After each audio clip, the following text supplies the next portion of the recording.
To start off, I just want to share with you a few market structure facts about the Namibian ICT sector as far as the regulatory space is concerned. So what we have observed is that landline subscriptions continue to decline, but your XSDSL connections continue to increase. From an internet utilization perspective, 61% of all active SIM cards in the country are used to access the internet, which translates to 1.8 million SIM cards.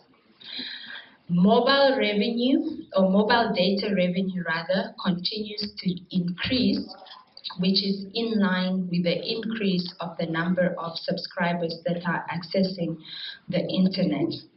Your fixed data revenue is also increasing, and this is once again in line with the increase of those fixed connections. But the landline revenue continues to decline, and this is because no one is using landlines. I think we all see the internet packages that also come with a landline, and then it just sits there, or you tell them not to connect it. From a connectivity perspective, first mile connectivity is sufficient for us as a country in terms of the redundancy that we have, and there is also room for us to expand it if the demand increases. However, compared to 26 African countries that we have done a study on, our broadband speeds in Namibia are very slow. And our 3G can hardly be called broadband, and I'll tell you why. Because currently, the minimum speed for broadband is supposed to be 2 megabits per second, but ours is on most days 1 megabit per second or slower, and this is why it would not qualify as 3G. Our 4G speeds are reasonable at 19 megabits per second on average, but there is still room for improvement because it depends on what time of the day do you get to experience that 19 megabits per second. Now, the other issue is mobile prices. We have done a study where we have compared ourselves on, or this was actually released on as a continental benchmark study, where they looked at the cost of a 5 gig bundle per month. Validity is 30 days. In the first quarter of 2016, Namibia was 4th cheapest in Africa. And the first quarter of 2021, we were 33rd. I don't even know if we can call us cheapest, but that is what the ranking is saying. Namibia is one of the most expensive countries on the African continent as far as mobile broadband is concerned. The cheapest product, there was another benchmark or another comparison that was done, and the cheapest product for a 1 gig prepaid monthly was 8.3 US dollars, or this for Namibia it was 8.3 US dollars. When you look at other countries like Egypt, the same bundle was costing 60 US cents. South Africa was 4.7 US dollars, and we are even more expensive than DRC, who is sitting at 4.3 US dollars. What we have seen is that in the past, I think 6 years since the acquisition of Powercom by Telecom Namibia, the market would have reversed back into a monopoly. Just keep going higher and higher, and this is why we have seen very little movement in Namibia's mobile market in terms of price competition. Our cheapest products, you would see we have Away Oye, which is standing at 123, and then we have Jaiba from Telecom, which is standing at 147. But there isn't sufficient competition in the market to see a price drop. I think we will all recall when Powercom came into the industry, there was a serious price war. So on a Monday, a 1 gig would, for instance, cost $123 from one licensee. By Wednesday, another one would launch a promotion for $100. By the time we get to Sunday, it will be $50. Those are the symptoms of having a competitive market, but with ours that is slowly regressing back into a monopoly. These are the statistics that we are seeing. Then we also looked at the United Nations Broadband Commission, which has issued an objective that 2% of GNI per capita must be utilized to buy 1 gig per month. Now, at national level, Namibia, we are using 4.4%, and when you look at countries, or rather regions like your Kavangos, the Zambezi, it's then 10%. What this means is just that when you look at the disposable income per household, only 2% of that is supposed to buy at least a gig of data. But when we look in Namibia, you'd find that up to 4.4%, and when you look at other more remote places in the country, the percent is even higher, which means that the cost is really, really expensive. Now, the reason why I share this data with you is because what we are saying as regulator, it's never enough to speak about digital infrastructure. It's never enough to speak about prioritizing ICT if we don't understand what the current status is, which is limiting that prioritization and which is limiting that expansion. The second issue that I want to talk to you about today is the universal service and gap analysis. Now, the Communications Act calls for the creation of a universal service fund. And the fund is supposed to collect money, and this money is supposed to be utilized to take infrastructure and connectivity to areas that do not have connectivity. The Minister of ICT has issued a universal service policy, and the policy objectives is really to ensure universal access to broadband infrastructure and services, to promote the development of content, applications, and innovations, amongst others. The policy objective is that there must be a minimum of at least 2 megabits per second download speed available to 80% of the population. And this is why earlier I was saying that our 3G is not really broadband per se, because even the minimum parameter that we have set for us as a country, that the SADC region has set, we are not getting that because it's supposed to be 2 megabits per second. And it gets worse because 2 weeks ago we were in Luanda, Angola, where all the regulators in SADC came together, and the new target was set that by 2025 the minimum speed must be 5 megabits per second. Other countries like Botswana, I think, are already sitting at something like 30 megabits per second, and they have achieved that. So for us, we still have a long way to go. Now, what universal service focuses on is the infrastructure aspects of mobile broadband. So what we are saying is 3 components. There must be access, which is measured via population coverage.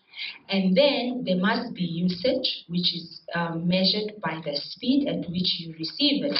And most importantly, there must also be affordability, because it's never enough that you make access available if consumers cannot afford that connection. We have spoken about this, but what I want to show you here, which is very interesting, is our 4G coverage. Because 4G is really considered as your broadband, technology.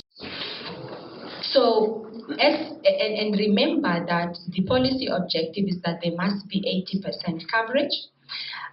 We have regions like Kunene. I'm not sure why it's doing this. Maybe it doesn't want me to show the map. Technical glitches, and I had to wait for someone from the regulator to have a technical glitch. Okay, so we have the Kunene region, which sits at 33%. We have Kabanko West, Omaheke, Zambezi, which all sit, so Kunene, Kabanko West, and Omaheke are all below 50%. And then we have Zambezi, Kabanko East, which are below 70, and then Ochezenjupa, Hardap, Karas, Oshikoto are all below that particular policy objective. And then you have other regions which are better covered, such as Umsati, Ohangwena, Erongo, Oshana, and Komas. And then as a country, our average is currently sitting at 79%. So what we have done with the Universal Service Fund is, the idea is, as I said, to collect money. We know where the gaps are, and if you visit our offices, we can open up the entire GIS system and be able to show you. We know which villages in Kunene make up the 66 or the 76% that does not have coverage. We know which villages in Kabango East. We can tell you the name of the school that does not have connectivity. What the GIS has also shown us is that we have 1,800 schools in the country. Only 400 of those schools have some form of data connectivity. But the irony is also that that connectivity, chances are, is not even a connectivity that can be utilized by the students and the teachers. It's probably an ADSL line that is sitting in the principal's office. So we know where the gaps are. The unfortunate thing is that the Universal Service Fund is still sitting without money, and because we don't have money, we cannot utilize it to take out services to the consumers. So what we are saying is that the high broadband prices in Namibia are due to a lack of competition. I think I've spoken about this. The Universal Service Fund must be used to alleviate the high prices, especially the high prices for taking connectivity to unserved and underserved areas, specifically schools and clinics, so that students can also have access to this. And we are really hoping that the court battles that we have been experiencing as far as the fund is concerned are finally behind us, so that we can then start collecting that money and take connectivity to where it needs to be. The interventions that we are doing now is what we call demand side stimulation, where instead of paying an operator and say, go and take and put up a tower in this area, we are going to the schools and we are paying for the Wi-Fi, we are paying for the upgrade or the construction of new RAN sites. And once we have those RAN sites up and running, then the fund will continue to pay, I think for a period of 7 years, to pay for that connectivity so that the schools are able to utilize that. Then, and I'm heading into my final slides, I want to speak to you about liberalization of the regulatory framework. So I've mentioned earlier that the ICT industry has become very monopolistic, inherently monopolistic, in the sense that you have one operator that has 91% market share. And what we have been doing as regulator is trying to reposition ourselves from just issuing licenses and more licenses and more licenses, but really taking a keen look into the industry and say, what are the areas that we need to reform so that we can yield better results for the consumers? One of the ideas that we are mooting is a third national mobile broadband operator, because we are still hung over by the impact that Powercom had fledged mobile operator that would perhaps upset the prices and see some benefits for the consumers.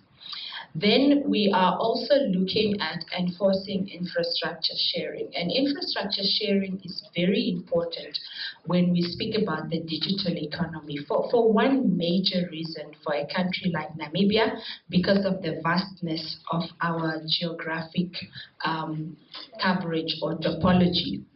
So infrastructure sharing is really saying that if we are sitting in one village and village A has a transmitter for one operator and village B has a transmitter for another operator, then can these operators please share the infrastructure in village B? Can they allow each other to put up their infrastructure there so that the consumers have two choices?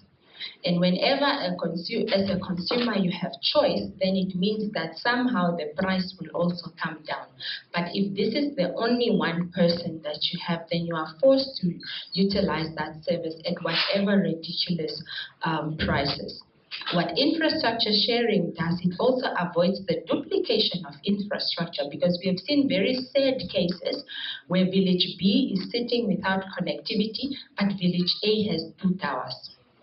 And this is really the rudimentary definition of infrastructure sharing. We are also looking at zero rating services, some of the services at least, especially educational content, to just make sure that students are able to access that connectivity. But also another big one is the reduction of taxation on devices. Because as an ICT consumer, you pay tax on buying your device, you pay tax on airtime, you pay tax on everything. And the cost is already high. So we are also looking into is there a possibility to either eliminate totally or maybe reduce the percentage, just to see what benefits that can yield. Then the other issue is, let me speak on the regulatory retail price ceiling, because I was asked a question 2 weeks ago. Somebody says, but if you are saying the prices are too high and as regulator you approve these prices, then are you failing in your job, right? So what we are looking at is also regulatory retail price ceiling, and we are conducting a study on this to see whether there is room for us to direct the operators to reduce the prices, because as I said, the prices are simply too high. Then we have another irony where government is the main shareholder and the shareholder that controls both the two big operators in the country. So we are also looking at, is it possible perhaps to privatize certain portions of those entities to bring in private investment or local investment, and hopefully that will also change the market structure a bit. Now, other interventions, of course, would be agreements on regulatory and sector policies that encourage future infrastructure investments. We have 2 cables that are landing. I think there's another one that will be coming now. So the question would also be, how do we utilize those opportunities, especially with some of the countries that are landlocked? There's some of us that have approached us and said, but how can we benefit from this? So as a country, as far as infrastructure is concerned, we also have to reposition ourselves and see how we can benefit from that. Then reductions in the total cost of building and operating networks. I think these are ongoing discussions that we have to have with our operators. And the big one is really to share infrastructure so that there's no duplication of investment. And then, of course, the collaboration on infrastructure in order to maximize economies of scale and returns on investment. And then there is spectrum allocation. I think this is very big. Spectrum is what the operators utilize in providing the services. So we are also looking into how to make spectrum as an enabler. In other words, attaching rollout obligations to new spectrum allocations, but also ensuring that spectrum is utilized to set up infrastructure that is government to really strike a balance between being a policy owner and a shareholder within the industry. Because the issue, and I'm always very careful when I say this, because I still want to have my job when I go to the office, but I think the issue is this. So ICT is an economic enabler. There is no doubt about that. But the word ICT being an economic enabler is not magical in itself. It's not by saying it that your economy is enabled by ICT. There is a lot of things that you have to do. First being prioritizing ICT. We do not receive any capital investment into the ICT sector, not into the Universal Service Fund or into any of the other services that are being provided. All the service provisioning is left to the operators. And the reason why we have so many gaps based on the map that I would have shown you is because the operators do a good job in going to the remote areas, but we must understand that operators are business entities. They go where it makes economic sense. And the crafters of the Communications Act were aware of this, and this is why they deliberately put in place a Universal Service Fund. But the Universal Service Fund does not have money, and for as long as the fund doesn't have money, these numbers would remain like this. And this is why we are then saying that government needs to strike that balance between being a policy maker to achieve social objectives of ensuring that universal service is achieved, and on the other hand, being a shareholder within the industry. And what we as regulator push for is also for a policy mind shift. There's a lot of investments that are done, for which we are grateful for, into the road infrastructure, into the airports, into all other utilities. But we do not receive the same level of investment in the ICT sector. And when the pandemic came, the roads were closed, the airports were closed, and the only industry that really kept everyone connected was the ICT industry. But once again, those that were connected are only the 79% of the population. But it was only 33% of the people in Kunene that were connected. There was another, I don't know, my math is very bad, 77% that was not connected. So the question is, who is going to connect those 77% of the people in Kunene that have no connectivity? And this is really the mind shift which we as regulator are advocating for if we are going to see ICT being prioritized. So I think our message is really that as regulator, we will do our best. We will ensure that there is access, that there is coverage, that there is affordability. But when it comes to the rollout of infrastructure, we need many partners to come to the fore and just see how we can really achieve the objectives that we are trying to achieve. And also, I think for investors, there's a lot of investment opportunities within the ICT sector, because just to cover that 77% of Kunene, there's many opportunities for investment into infrastructure, into access, and all of that. So yeah, I think that is really the long and short of our engagement today. Thank you very much to the operators, because the original business case was that we would pay to the operators, they will put up the network, and then they run with it. But then we said, but if the money belongs to the fund, then it cannot become an operator's asset. And this is why what we will be doing now is that the investment will go and then it will belong to the school. So whatever infrastructure we put up, we live with the school. But we are also, it will take us a long way, but we then have to also start engagements with the Ministry of Education, because we don't want, come the end of the 7th year when the fund pulls away, then this becomes a white elephant. White elephant, yes. It becomes a white elephant. So we also want to have engagements with the Ministry of Education where we can then say, we'll take it for 7 years, but after 7 years, when you apportion the budget to the schools, then also include that cost, so that it becomes then a sustainable project. And this is also the nature of ICT services. I think during lunch I was having a conversation with someone and they were saying, but if CRAN is focusing on access and coverage and affordability, what about literacy, you know? And CRAN cannot do it all, you understand. We have a mandate, but ICT is always a winner when the right collaborations take place. And this is why we need to keep the conversations going. I hope you are confident. Thank you so much. Thank you, Emilia. I'm really concerned about that last point about government, the possibility. I think I'm least hopeful about the capability for the government basically to reach that balance, being a shareholder on one hand, and also then supporting facilities such as the Universal Service Fund.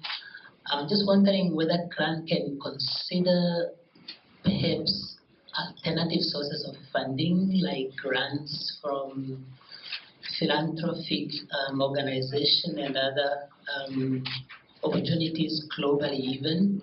Is that possible? Or maybe from a legal perspective or framework, is it a possibility? And if it is it something that perhaps CRAN can explore? Thank you. Yes, of course. And we as regulator don't want to sit with that mindset that everything must come from government. This is why currently there is a project, it's called the GIGA project, which is being spearheaded by UNICEF and the International Telecommunications Union, where we are participating actively as a country because it's seeking to address some of the shortcomings, especially coverage to schools and connectivity and all of that.